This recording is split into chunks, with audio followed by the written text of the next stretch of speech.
తెలంగాణ వ్యాప్తంగా వెంటనే ధాన్యం కొనుగోలు కేంద్రాలు ప్రారంభించాలని మాజీ మంత్రి సిద్దిపేట ఎమ్మెల్యే హరీష్ రావు డిమాండ్ చేశారు. సిద్దిపేట నియోజకవర్గం పెద్ద కోడూరు గ్రామ పరిధిలోని మెట్టు బండల వద్ద గల కొనుగోలు కేంద్రాన్ని హరీష్ రావు పరిశీలించారు.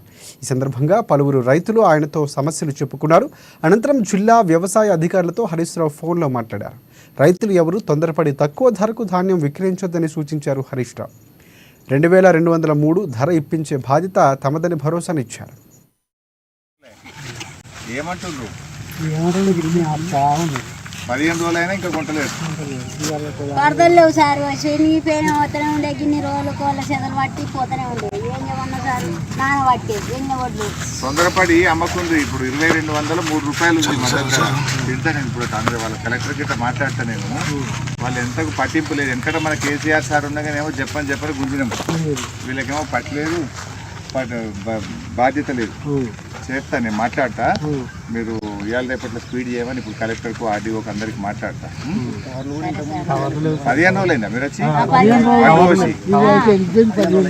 18 రోజులు అయింది సార్. 18 రోజులు. నీ పేరేంటి? మోహన్ రెడ్డి. మోహన్ రెడ్డి వచ్చి 18 రోజులు అయింది. వర్కోల్ నారాయణ నువ్వు వచ్చి 15 రోజులు అయింది. అమ్మ పోసి 15 రోజులు అయింది.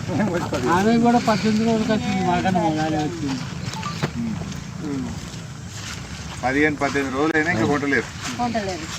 3 గంటనే ఒక్కొక్కటి అట్లా పోతుంది.